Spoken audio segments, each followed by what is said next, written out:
नमस्कार दर्शकों, इस समय खबर चालीसा न्यूज़ चैनल के स्टूडियो में मौजूद हूँ और मेरे साथ एक महत्वपूर्ण शख्सियत जो शिक्षा के क्षेत्र में बहुत बड़ा हस्ताक्षर रखती है वो मौजूद है श्री राजीव गुप्ता, जो प्राइवेट स्कूल एसोसिएशन के अध्यक्ष हैं और बहुत सारी जानकारियाँ शिक्षा से जुड़ी और प्राइवेट स्कूल एसोसिएशन के कार्यों से संबंधित पर रखते हैं और कई जगह मार्गदर्शन भी करते हैं। तो प्राइवेट स्कूल एसोसिएशन के कार्यों और शिक्षा की व्यवस्था पर बातचीत करने के लिए उन्होंने उनको आमंत्रित किया है। आइए उनसे बातचीत करते हैं और बातचीत की शुरुआत करते हैं। तो राजीव गुप्ता जी, आपका बहुत बहुत अभिनंदन और स्वागत है हमारे कार्यालय में। आपको मैं पहले थोड़ा विषय के बारे में बता दूँ कि आज जो विषय मैं आपके सामने रखने जा रहा हूँ वह है प्राइवेट स्कूल एसोसिएशन के कार्य और एक बहुत बर्निंग विषय है। गैर मान्यता प्राप्त स्कूल काफ़ी संख्या में प्रदेश में संचालित हो रहे हैं, तो वो क्या? देखिए, प्राइवेट स्कूल एसोसिएशन से शुरुआत करते। प्राइवेट स्कूल एसोसिएशन का गठन 2012-13 में हुआ था। इसके संस्थापक 7 लोग थे। बाद में धीरे धीरे ये 2017 में मैं सचिव बना और 2021 में मुझे अध्यक्ष का प्रभार दिया गया। पिछले साल दोबारा चुनाव हुआ और दोबारा चुनाव के बाद भी मुझे अध्यक्ष चुना गया। संस्थापक सदस्य जो हैं मुकेश विजय चोपड़ा। हमारे संगठन की बड़ी उपलब्धि ये रही कि कोविड से पहले तो बहुत ज़्यादा दिक्कतें स्कूलों को नहीं थी, लेकिन कोविड में अचानक बहुत सारी दिक्कतें फीस को लेकर और तमाम विषयों को लेकर आ गई। तो उसके बाद हमारा एसोसिएशन पूरे प्रदेश में संगठित हो गया। जानकारी के लिए आपको बता दूँ, आज की तारीख में हम लोगों ने राज्य शासन के कम से कम 8 आदेशों को या तो पलट दिया है, मतलब रद्द करा दिया है, या हमने स्कूलों के पक्ष में निर्णय हाई कोर्ट से कराए हैं। 8 स्कूलों में जो 8 आदेश हैं उसमें सबसे बड़ा आदेश कोविड में लॉकडाउन में फीस नहीं लेने का था। हाई कोर्ट ने कहा कि इनको अधिकार है फीस लेने का। दूसरा आदेश जो हुआ था किताबें को लेकर था। किताबों को लेकर हम दोबारा केस हमने पिछले 1 महीने पहले फिर जीता है। हाईकोर्ट से आदेश हुआ है कि निजी स्कूल स्वतंत्र हैं अगर वो प्राइवेट पब्लिशर की किताब चलाना चाहते हैं। तीसरा आदेश ये हुआ था 650 रुपये में राज्य शासन ने हमसे कहा था कि 650 रुपये आपको शिक्षा के अधिकार कानून में आपको अध्ययनरत विद्यार्थियों की आपको ड्रेस कॉपी सब देनी है, जबकि वो शासन आदेश जो आदेश था हाईकोर्ट का वो शासन के लिए था। हमने उसके लिए हाईकोर्ट गए और हमने फिर उसमें आदेश कराया कि नहीं, ये स्कूल नहीं देंगे। शिक्षा के अधिकार कानून का संरक्षण जो है वो स्कूल शिक्षा विभाग की जिम्मेदारी है, इसलिए वो स्कूल शिक्षा विभाग ही उनको ड्रेस कॉपी किताब का पैसा देगा। बड़ा आदेश एक जो हमारे पक्ष में अभी हुआ कुछ दिनों पहले वो ये था कि शैक्षणिक संस्थाओं में जो प्रॉपर्टी टैक्स लगता है, हमने उसकी मांग की कि शैक्षणिक संस्थाओं में सुप्रीम कोर्ट का आदेश है कि शैक्षणिक संस्थाओं में प्रॉपर्टी टैक्स नहीं लगना चाहिए प्रदेश में। तो पूरे प्रदेश की जो भी शैक्षणिक संस्थाएं हैं, जो रजिस्टर्ड शैक्षणिक संस्थाएं जो स्कूल कॉलेज का संचालन करती हैं, उन सब में पूरे प्रदेश में प्रॉपर्टी टैक्स लगना बंद हो गया। जो मामले अभी कोर्ट में पेंडिंग है सरकारी और प्राइवेट दोनों? हाँ, सरकारी में तो प्रॉपर्टी टैक्स नहीं लगता शायद, लेकिन प्राइवेट में भी लगना बंद हो गया। अब किसी भी प्रदेश में किसी भी शैक्षणिक संस्था में प्रॉपर्टी टैक्स कोई भी नहीं ले पाएगा, कोई नगर निगम नगर पंचायत नहीं ले पाएगा। उसमें शर्त ये है कि जो जमीन है वो शैक्षणिक समिति के नाम से होनी चाहिए, शैक्षणिक संस्था के नाम से होनी चाहिए। ये बड़ा आदेश था, इसके खिलाफ शासन इस बात को हजम नहीं कर पाया और उसने तमाम प्रयास किए उसको रद्द कराने के लिए, नहीं हुआ। एक जो बड़ा मामला हमारा अभी चर्चा जो पेंडिंग है, मैं आपको जो बगैर मान्यता वाले इसके बाद आता हूँ। हमारे एसोसिएशन के पूरे विस्तार से चर्चा के बाद हमारा जो एक बड़ा मामला अभी पेंडिंग है, हमने शासन के जो आदेश है टीसी के बगैर प्रवेश को उसको चैलेंज किया हुआ है। एक बड़ा जो मामला अभी कोर्ट में पेंडिंग है वो आरटी की जो राशि प्रतिपूर्ति राशि जो है वो कम है। 2021 से हम लोग केस लड़ रहे हैं, वो बढ़ाने के लिए पिछले 13 साल में नहीं बढ़ी है। इसके अलावा आपकी जानकारी में शायद महतारी दुलार योजना होगी, जो अनाथ में जो कोविड में विद्यार्थी अनाथ हो गए वो योजना हमारी लाई हुई थी, बाद में भूपेश बघेल सरकार ने उसको महतारी दुलार योजना में अडॉप्ट किया, बाद में फिर उसको केंद्र सरकार ने अडॉप्ट किया। हमारे पूरी 33 जिलों में संगठन है, सारे स्कूल हमारे सदस्य हैं। अब बगैर मान्यता प्राप्त वाला जो मामला आपने प्रश्न किया, बगैर मान्यता प्राप्त स्कूल जो अभी चर्चा में है, वो मामला कोर्ट में लंबित है। उसमें बहुत ज़्यादा विस्तार से तो नहीं जाऊँगा, लेकिन बगैर मान्यता का जो स्कूल चल रहा है वो ज़्यादा जो बोल रहे हैं लोग कि बगैर मान्यता चल रहा है, बगैर मान्यता की कोई नहीं चल रहा, प्ले स्कूल चल रहे हैं। देखिए नियम इसमें शासन जो बंधा हुआ है वो ऐसे बंधा हुआ है, और हम भी बंधे हुए हैं। जो शिक्षा का अधिकार कानून है वो 6 साल से 14 साल तक के लिए, जो प्ले स्कूल है वो 3 साल से 6 साल के विद्यार्थियों के लिए, 3 साल से 6 साल के बच्चों के लिए, उसके लिए कोई नियम नहीं है, कोई कानून नहीं है। 2013 में जरूर सचिव ने नियम आदेश जारी किया था कि आपको मान्यता लेनी है, लेकिन आपने बोल दिया मान्यता लेनी तो उससे मान्यता मिल नहीं जाएगी। मान्यता अगर आप बोलेंगे आपको मान्यता लेनी है तो ठीक है, मैं लेने को तैयार हूँ, लेकिन आपको मान्यता की शर्तें बतानी पड़ेगी ना। कितने टीचर होने चाहिए, इतना प्लेग्राउंड होना चाहिए, इतनी क्लास होनी चाहिए, टीचर की शैक्षणिक योग्यता होनी चाहिए। जैसे 6 से लेकर 14 साल तक, क्लास 1 से लेकर क्लास 5 तक इतने क्लासरूम होने चाहिए, इतनी बैठक व्यवस्था होनी चाहिए, टीचर की क्वालिफिकेशन नहीं होनी चाहिए, 6वीं से 8वीं तक टीचर की क्वालिफिकेशन नहीं होनी चाहिए, और उसके बाद जो 9वीं से 12वीं हाई स्कूल हायर सेकेंडरी होता है उसके लिए माध्यमिक शिक्षा मंडल नियम बनाता है कि इसमें ये होना चाहिए। 3 से 6 साल के जो प्ले स्कूल है उसके लिए मान्यता के कोई नियम नहीं है। हम लगातार पिछले 2 साल से सरकार से, स्कूल शिक्षा विभाग से निवेदन कर रहे हैं कि आप प्ले स्कूल के नियम बनाइए। इसका दूसरा पक्ष समझिए, प्ले स्कूल जो चल रहे हैं बगैर किसी कागज के चल रहे हैं। मान लीजिए उनकी संख्या क्या है? पूरे प्रदेश में लगभग 3000, लेकिन आप समझिए उसका दूसरा पक्ष भी समझिए। हम क्यों बोल रहे हैं सरकार को ये सब करने के लिए? स्कूल शिक्षा विभाग, उसमें सरकार और स्कूल शिक्षा विभाग की क्या अड़चन है वो मैं इसके बाद बताता हूँ आपको। इसका दूसरा पक्ष ये है कि अगर आप प्ले स्कूलों को किसी नियम से नहीं बांधेंगे, मान लीजिए वहां पर विद्यार्थी के साथ कुछ हो गया तो उस प्ले स्कूल के पास कोई कागज नहीं, मान्यता का कोई कागज नहीं, उसके पास गुमाश्ता का कोई कागज नहीं, उसके पास कोई कागज नहीं। आप उसको किसी स्कूल को फीस के नियमों से भी नहीं बांध रहे हैं क्योंकि आपके पास कोई नियम नहीं। स्कूल शिक्षा विभाग की को इसमें दिक्कत ये है कि वो केंद्र जो शिक्षा है, स्कूली शिक्षा या उच्च शिक्षा, वो कंकरेंट लिस्ट में है। केंद्र भी उसमें नियम बनाता है, स्कूल शिक्षा राज्य भी उसमें नियम बनाता है। केंद्र का नियम 6 साल से 14 साल है, उसको वो सुपरसीड नहीं कर सकते। इसलिए जो मेरी जानकारी में, हमने जब बार बार इनको निवेदन किया तो अब स्कूल शिक्षा विभाग इन सब प्ले स्कूलों को नियमों में बांधने जा रहा है, इसके लिए नियम बना रहा है। और हो सकता है जैसे मध्य प्रदेश और गुजरात में पूरे देश में, फिर बता रहा हूँ, पूरे देश में सिर्फ 2 राज्यों में प्ले स्कूल के नियम है, एक मध्य प्रदेश में और एक गुजरात में। लेकिन ये जो मध्य प्रदेश और गुजरात में जो नियम है उनका संचालन महिला बाल विकास करता है, क्योंकि स्कूल शिक्षा विभाग के ज्यूरिसडिक्शन में 3 से 6 साल नहीं आता। तो राज्य शासन भी इसमें नियम बना रहा है। हम उसको शासन को निर्धारण कर रहे हैं कि वो स्कूल शिक्षा विभाग उसका संचालन करेगा, उन नियमों का, और प्ले स्कूलों को मान्यता वो देगा कि महिला बाल विकास है। सर, एक आरोप या कहूँ एक प्रश्न उठा है आपकी एसोसिएशन के ऊपर कि माफिया रैकेट काम कर रहा है और राजीव गुप्ता उसको संरक्षण दे। देखिए कोई कुछ भी बोले, लेकिन हमारी जो एसोसिएशन है वो मान्यता प्राप्त है। शासन अपने सब जो नियम बनाता है, कानून बनाता है, उसमें हमसे राय लेता है।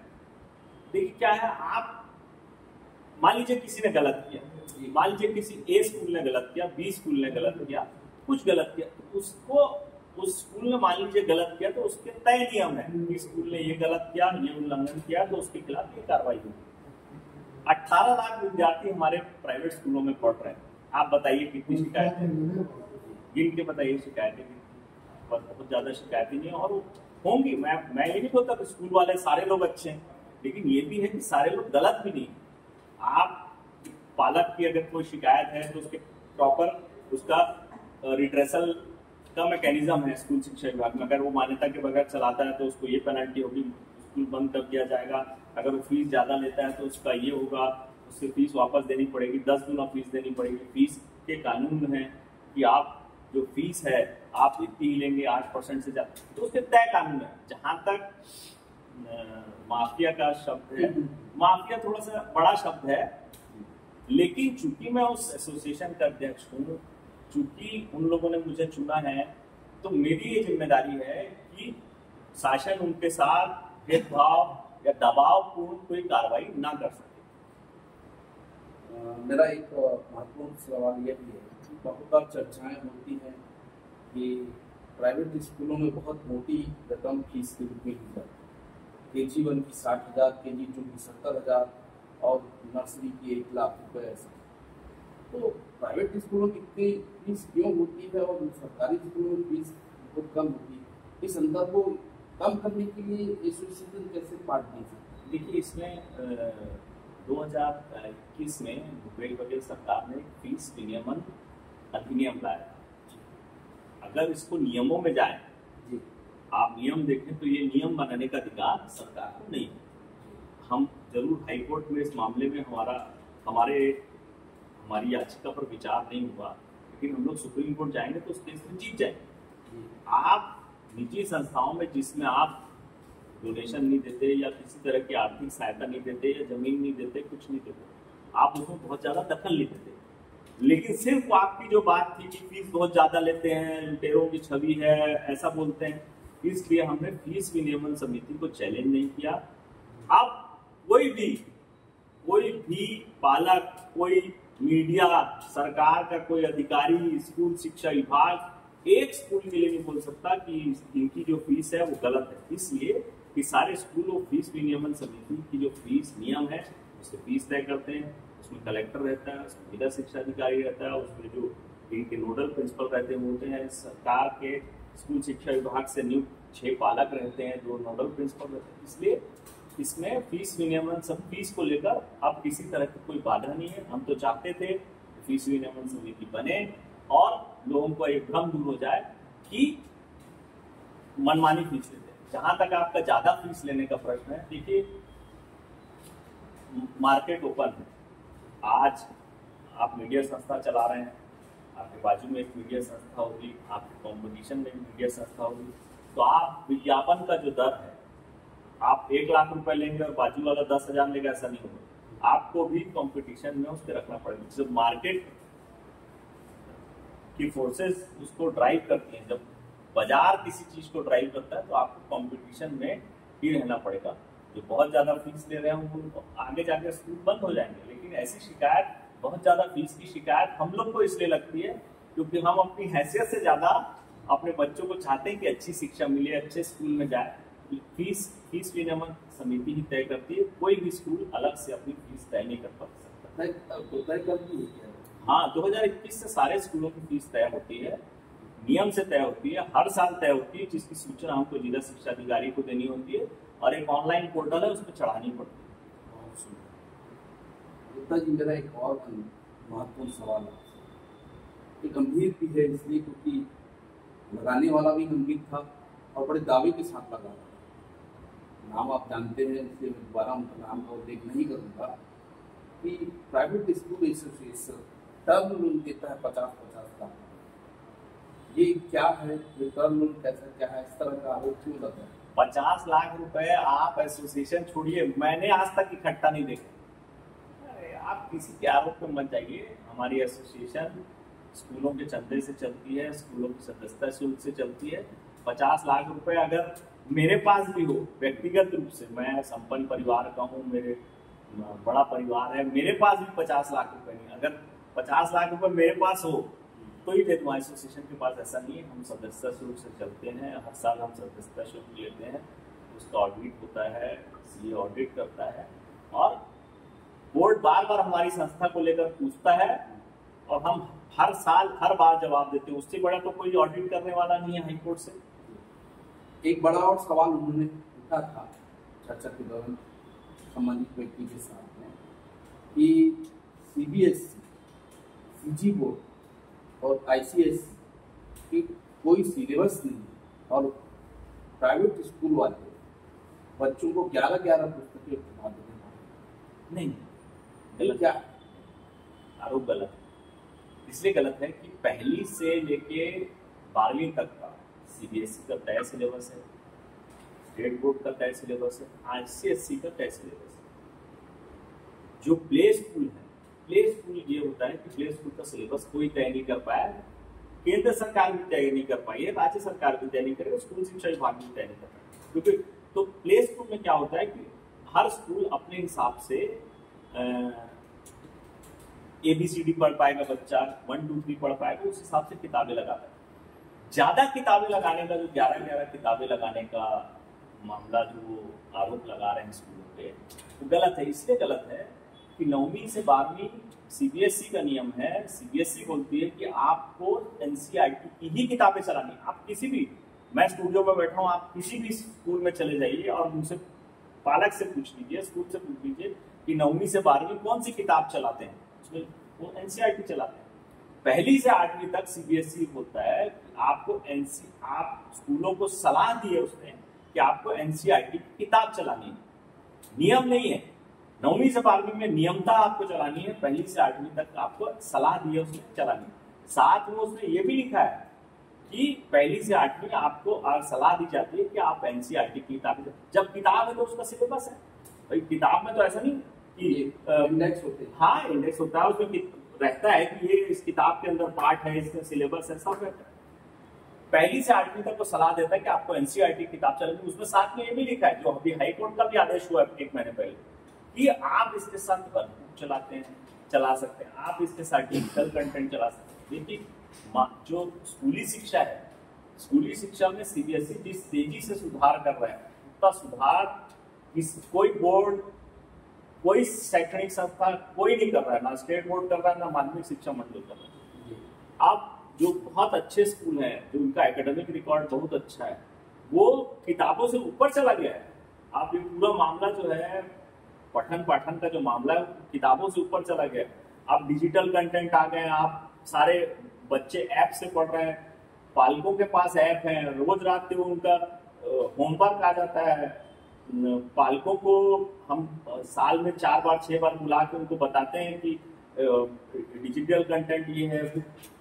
किताबों की शिकायत, देखिए किताबों की शिकायत इसलिए है कि जो जिस दर से महंगाई बढ़ रही है, उससे किताबों के रेट भी बढ़ रहे हैं ना। सिर्फ मेरे आपके दाल चावल ही नहीं बढ़ रहा है, अनाज का रेट नहीं बढ़ रहा है, किताबों के रेट भी उस स्पीड से बढ़ रहा है। लेकिन क्या कीजिएगा आप। और दूसरा, इसमें किताबों को लेकर जो हम लोग, मेरा व्यक्तिगत रूप से मत है, आप किसी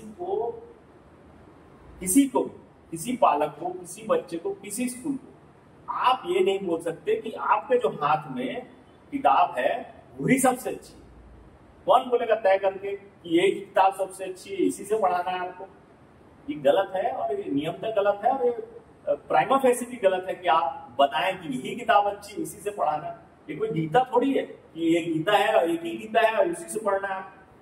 सिलेबस अलग होते हैं, पढ़ाने का तरीका अलग होता है, स्कूलों की चॉइस अलग होती है, पालकों की चॉइस अलग होती है, क्षेत्र की समस्या है। रायपुर का जो विद्यार्थी है, इंग्लिश को या मैथ्स को या साइंस को जितने अच्छे से समझेगा, वो सुदूर गरियाबंद, जगदलपुर या सरगुजा का विद्यार्थी बच्चा उतनी आसानी से नहीं पढ़ेगा। इसलिए सिलेबस, किताबों को लेकर बाध्यता रखना ठीक नहीं।